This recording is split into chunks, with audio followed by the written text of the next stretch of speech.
Hello दोस्तों। आज मैं आपको अपने बाबा खाटू श्याम के जन्म से लेकर उनके खाटू श्याम बनने तक का संपूर्ण इतिहास बताने वाला हूँ। इस वीडियो को शुरू करने से पहले आप सबसे एक निवेदन है कि एक बार मेरे बाबा खाटू श्याम का जयकारा जरूर लगा दें। जय श्री श्याम दोस्तों।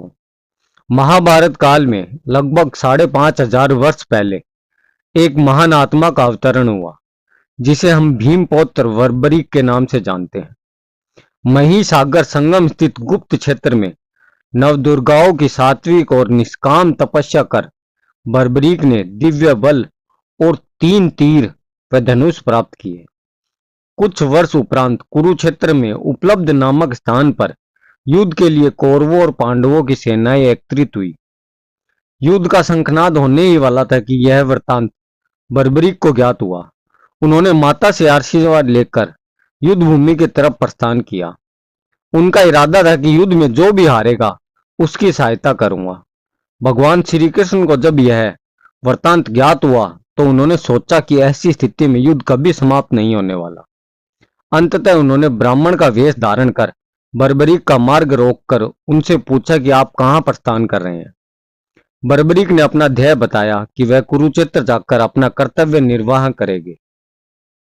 इस पर ब्राह्मण रूप में श्री कृष्ण ने उन्हें अपना कौशल दिखाने को कहा।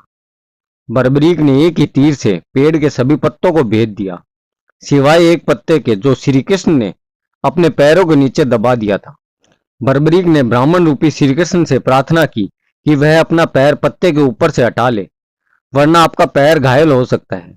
श्री कृष्ण ने अपना पैर हटा लिया। वह बर्बरीक से एक वरदान मांगा। बर्बरीक ने कहा कि हे यजमान, आप जो चाहे मांग सकते हैं, मैं वचन का पूर्ण पालन करूंगा। ब्राह्मण रूपी श्री कृष्ण ने उनका शीश ही दान में मांग लिया। यह सुनकर बर्बरीक तनिक भी विचलित नहीं हुए, परंतु उन्होंने श्री कृष्ण को अपने वास्तविक रूप में दर्शन देने की बात कही, क्योंकि कोई भी साधारण व्यक्ति यह दान नहीं मांग सकता था। तब श्री कृष्ण अपने वास्तविक रूप में प्रकट हुए। उन्होंने महाबली, त्यागी, तपस्वी, वीरदानी बर्बरीक का मस्तक रण चंडिका को भेंट करने के लिए मांगा और साथ ही वरदान दिया कि कलयुग में तुम मेरे नाम से जाने जाओगे। मेरी ये शक्ति तुम में नियत होगी। देवगण तुम्हारे मस्तक की पूजा करेंगे। जब तक यह पृथ्वी, नक्षत्र, चंद्रमा, सूर्य रहेंगे, तब तक तुम लोगों के द्वारा मेरे श्री श्याम रूप में पूजनीय रहोगे। मस्तक को अमृत से सींचा और अजर अमर कर दिया। मस्तक ने संपूर्ण महाभारत का युद्ध देखा एवं युद्ध के निर्णायक भी रहे। युद्ध के बाद महाबली बर्बरीक कृष्ण से आज्ञा लेकर अंतर्ध्यान हो गए। बहुत समय बाद कलयुग का प्रसार बढ़ते ही भगवान श्याम के वरदान से भक्तों का उद्धार करने के लिए वह खाटू में चमत्कारी रूप से प्रकट हुए। एक गाय घर जाते समय रास्ते में एक स्थान पर खड़ी होकर चारों थनों से दूध की धाराएं बहाती थी। जब ग्वाले ने यह दृश्य देखा तो सारा वृतांत भक्त नरेश खंडेला के राजा को सुनाया। राजा भगवान का स्मरण कर भाव विभोर हो गया।